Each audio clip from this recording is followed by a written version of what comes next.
turn to Ubuntu, the African philosophy that says, I am because we are. Ubuntu offers a powerful framework for rethinking masculinity, moving away from dominance and control towards dignity, empathy, and responsibility. Today we'll explore what it means to be a responsible man and how positive masculinity can transform society. Welcome to another episode of the SAPU podcast in the series that we are running with Professor Molefe. Thank you so much, Professor Molefe, for coming again. Today we are talking about Ubuntu and positive masculinity. Thank you for having you here. Thank you. It's really a pleasure for me. I think I'm excited about this particular topic. I've never discussed it anywhere before. This is my first time sharing my insights on this specific topic. So it's that part of my work that is new. So I hope everyone will enjoy it. Yeah, no, we clearly appreciate your insights that we are going to get, and also you coming to the SAPU podcast. But maybe let's start. What does Ubuntu mean? I mean, from the cultural perspective where we come from, and how does it reshape our understanding of what is called to be masculinity in our society?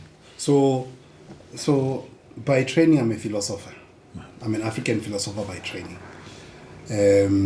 So what we've done, we've taken Ubuntu just from a cultural resource to an intellectual level where we're dealing with it as a philosophy. So that's how we think about it. And as an African philosophy, Ubuntu has got some distinctive features that, remember that at the heart of Ubuntu is a saying or proverb. A person is a person through other persons. At the heart of that, there's something that Ubuntu is throwing at us that often we don't realize. That Ubuntu is throwing to us the importance of interconnectedness. That Ubuntu says that we must understand ourselves, even as we come into the world, already as interconnected. So another way to think the idea that a person is a person to other person is this idea, I am because we are. That I can only really become a human being through being a member of a community. So it brings to the idea of that I'm interconnected. From the time I'm born, I come from a woman's womb. I come into a world and I arrive in this world. I'm part of a family. I'm given a name. I'm part of a culture. I'm part of a community. And so Ubuntu really is calling us to this idea of interconnectedness. But not only are we interconnected, Ubuntu also calls us to the veil of compassion, what some people call being humane. Right? And finally, Ubuntu calls us to this thing of human dignity, that each and every one of us has got intrinsic value. But this value only makes sense in this community that says, I am because we are.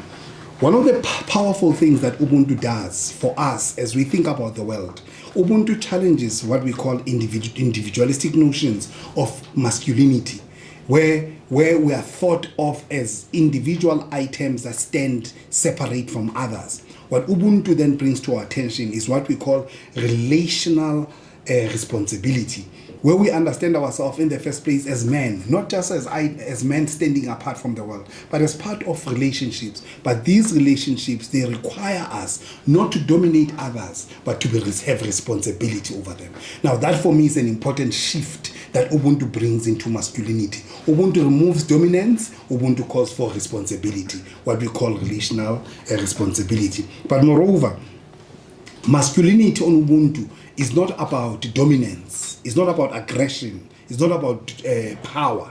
On Ubuntu, a masculinity is about care, it's about respect, it's about community well-being. Not well-being just of myself, but community well-being. It's not about control and aggression. Now that changes how we think about this. So we have relational responsibility, that I understand myself as connected to others and I've got responsibility towards them. And how do I dispatch this responsibility? Through care. I care for others, and part of care is protecting through respect. I respect others, and importantly, community well-being. I am better off if everyone else is better off. So this is how Ubuntu then reshapes how we think about masculinity, taking us from toxic masculinity. Yeah, speaking of toxic masculinity, how does Ubuntu then come by and challenge what you just mentioned, toxic masculinity, and promote dignity, because everyone has a right to be treated with dignity, what we call empathy, and further with the responsibility that one is carrying when it comes to these issues. So toxic masculinity glorifies power. And this idea I've been talking about of dominance over others. You want to be powerful, right? Dominates that. So in other words, you see another and you want to have power over them. So in other words, it imagines a relationship between a subject and an object.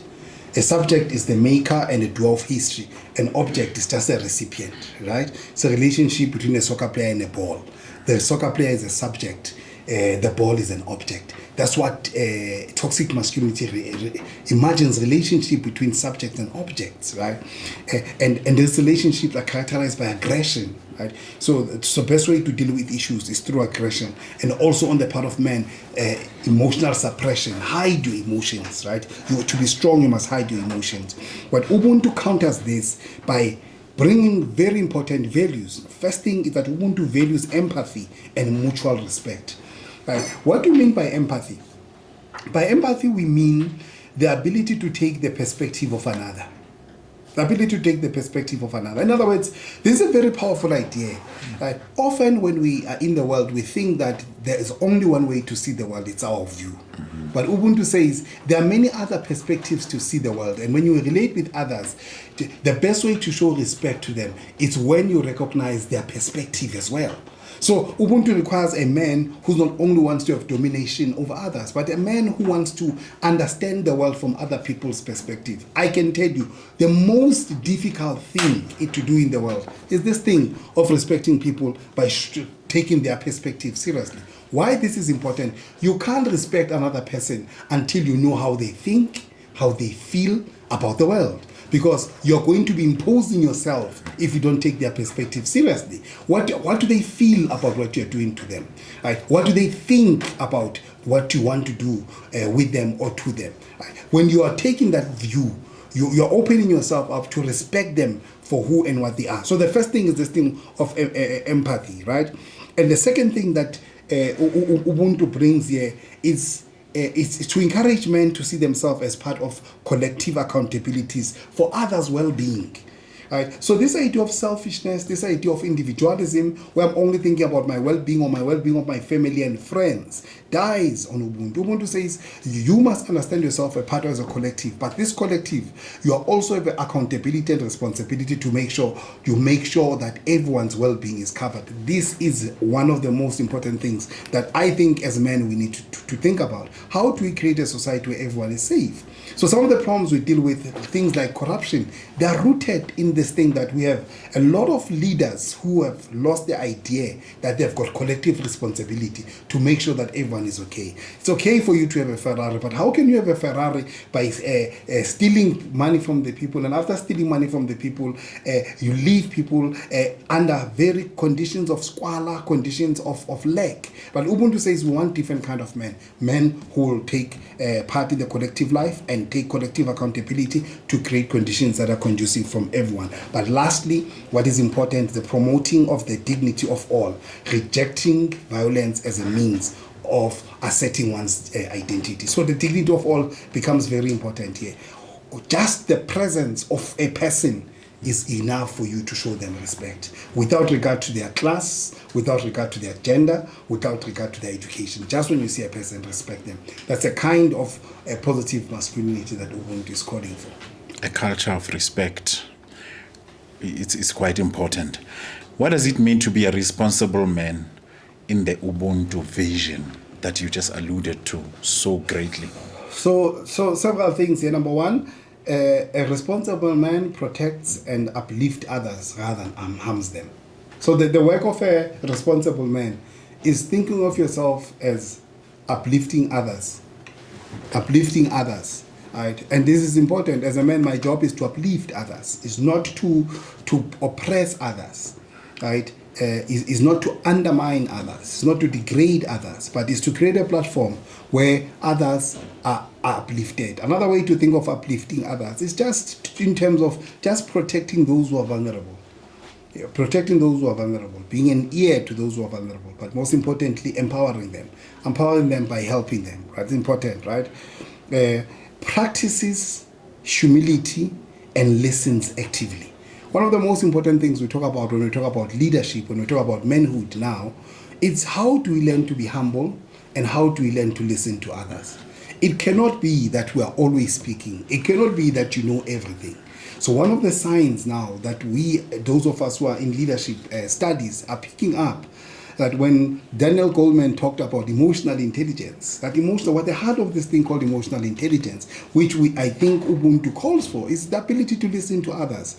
Not to listen to others to respond to them, not to listen to others to undermine them, to show them how wrong they are, to listen to others to understand how they see the world, to understand how they feel, so that you can see them and recognize them. So one of the things that we think is important to become responsible, let's develop men who want to listen and understand others. Right. Another thing is this responsible rejects entitlement and embraces equality. The entitlement that I've been condemning in one of the episodes, where men feel entitled to women's bodies, where men feel entitled to all the powerful positions, where men feel entitled to do wrong while other people cannot do so. We want to stop that culture.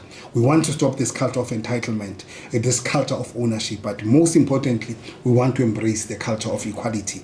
And then the last part of this is acts as a model for peace and justice in family and community. And one important part of this model is that it's a model of a respectful relationship.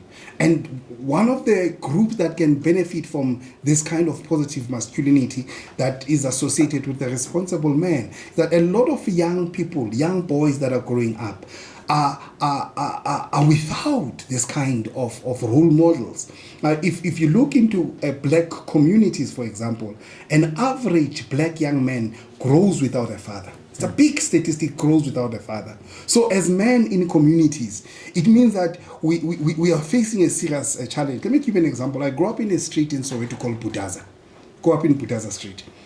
Growing up in Butaza Street, all of us, except for one person of my friends, lived with a single parent. Only one guy lived with both parents. I stayed with my father. All my friends stayed with their mothers. We did not have role models. You understand what I mean? As young boys, we needed to find ways of what it means to be a man. So one of the things that responsible men must do, build mentoring programs so that we are able to serve as role models for these young people, to prepare them to become better men. Other than that, we are going to have a serious problem. The problems of Nyaope we're talking about, the problem of drugs we're talking about, the problems of crime we're talking about are these young boys who don't have role models. And if they have role models, they've got bad role models. So those four things: a man uplifts and protects, a man practices humility and listen, a man rejects entitlement and embraces equality, a man serves as a role model and in the family and in the community. Yeah. I mean, when we look at harmful behaviors, it is important for one to look at, how can men unlearn those harmful behaviors, and in the quest to embrace positive masculinity, how can men achieve that? So four things come to mind for me, and the first one is self-reflection. And for me, that's why I think it's important for us to stop and pause and think about the work that we do. I grew up in a society where we see the damage and we're part of that damage. So I did a talk, I think a few years ago. This talk became very viral. And in this particular talk, it was a talk I was talking to men. And in talking to men, I was talking about how as men, we are predators. And I was talking to men at church here. And I said, most men climb the pulpit so that they can have access to women. And at that particular point, I was doing a personal reflection, because I have stood behind the pulpit and we have used the pulpit for our own interest. But at that time as a man, I had to stop and reflect to say, why am I using this institution to become a voice of harm in society? So when we talk about the first thing that I think is important, it's for men to stop and self-reflect. At a personal level, to say that, how do I become the change that I want to see? And I also, not only did I stop at reflection, I went and I engaged other men about this problem, because the problem that I was seeing. And I did talks around the country, particularly in religious communities, addressing this very issue. That let's start with personal reflection so that we can challenge ourselves to become the change. So some of the things we're talking about here is not because we are saints and angels, it's because we know how we have behaved in the past and how we have abused some of the powerful platforms like the church, to push some of these evil practices, understand, of preying or being predators. So in this particular talk, address this particular issue coming from a personal reflection, right? And why this reflection is important, because I was saying to myself, I can't go in the world and go on as if everything's okay. If there's a problem, I must start with myself. And challenge myself to be the change that I want to see. The first one is self-reflection, right? So where we question inherited norms and behaviors. As a young boy, I remember growing up in Soweto, there's this fellow who was training us on these things, how to look at women, how to approach women. But when I sat down, I thought to myself, after years, I said, but I've been taught something wrong, and I've been doing something wrong as a man. I must think about how I relate with women.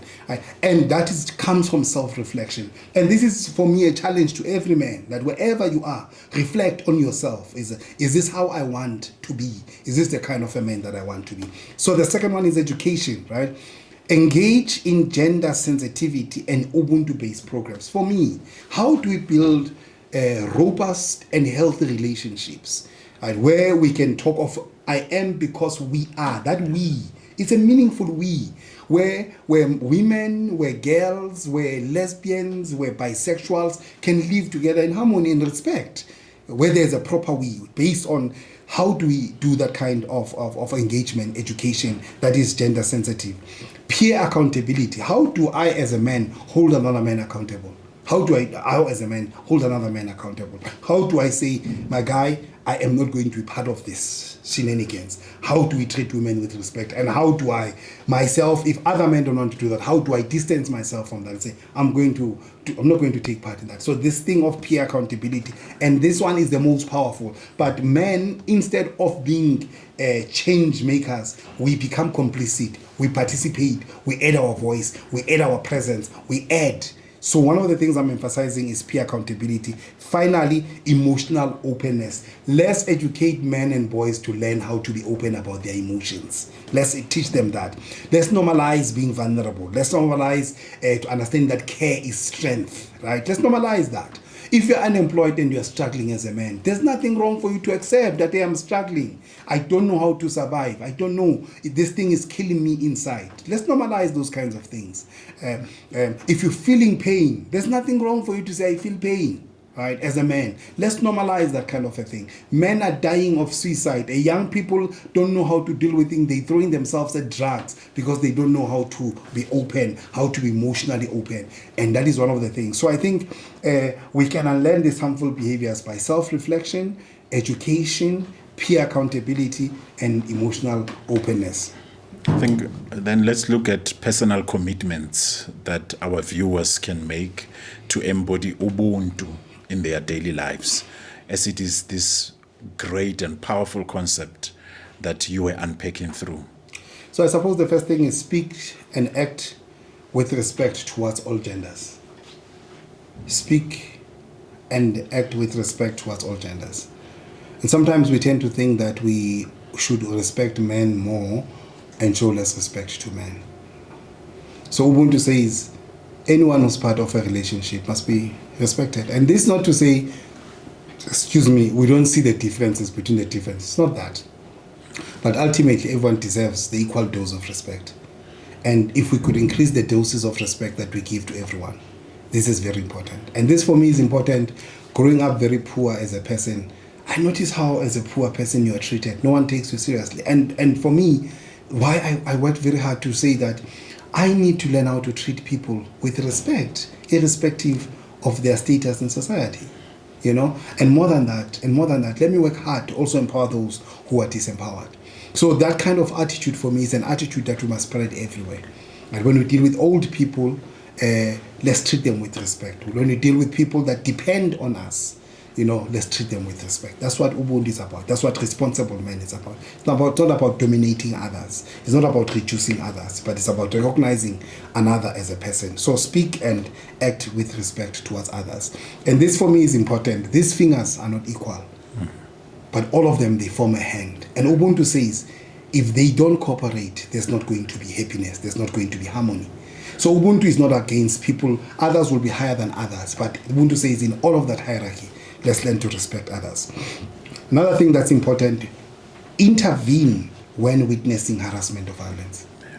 Let's intervene. And by intervention, I'm not saying if you're a policeman, you are better trained. You understand? But I'm saying if you can just make a call, make a call. If you can scream and run away, scream and run away. But don't just sit there and watch. Understand? But I'm not saying people must be careless and get themselves in harm's way. I'm not advocating for that. If you realize that it's bad, play safe. But let's try and do something. There's something small that you can do, right, so that we reduce harassment and violence.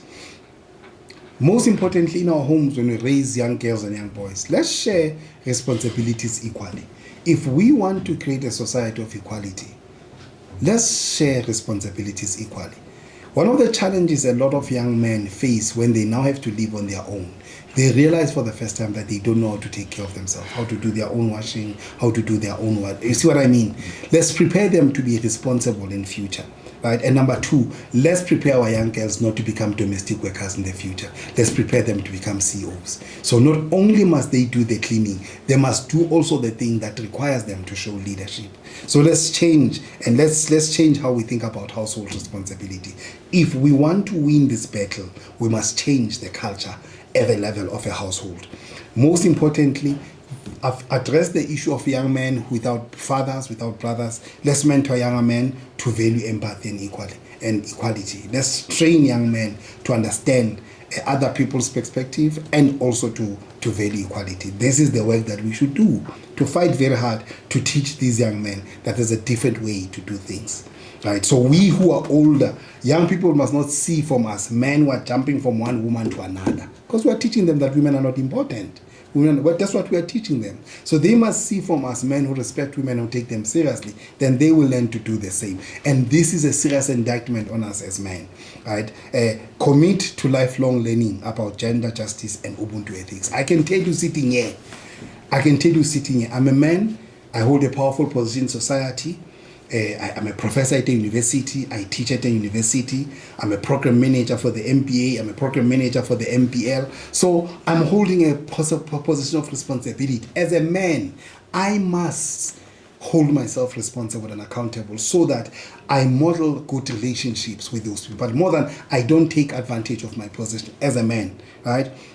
So, and it means that I must continually learn how to manage myself in this situation so that I build a different society. And number two, I don't know everything about gender justice. There could be other things that I'm not aware that I'm doing that are wrong. So I must also learn how to improve. So there's no ending in this work of being a gender activist in trying to change society. There's no end to it. We must perpetually be willing to learn, to listen to others, to support survivors, and also to hold each other as men responsible. So I suppose those are the 5 things that I think we could do to give to our listeners they could do to hold themselves accountable. So one person can say, I'm going to teach myself how to speak responsibly and act with respect. So just find one of these 5 things, intervene when there's a fight, when there's harassment, share household responsibly in your home. These are things you could do. Mentor young men, and finally, commit to lifelong learning about gender, justice, and Ubuntu ethics. Thank you so much, Prof, for your insights on the issue of Ubuntu and positive masculinity. I think we have learned quite a lot. Even the viewers, they would have heard quite a lot of things that you have unpacked. That was Professor Molefe. He touched on one issue which I want to conclude with those words, which are saying equal dose of respect. Respect, it goes to everyone. You give respect to receive respect. See you in another episode of the SAPU podcast. Ubuntu reminds us that our humanity is bound together. Positive masculinity is not about rejecting strength, but redefining it as care, respect, and responsibility. In this series, ask yourself, what commitments will I make to embody Ubuntu in my daily life? The journey doesn't end here. It begins with you and with us together.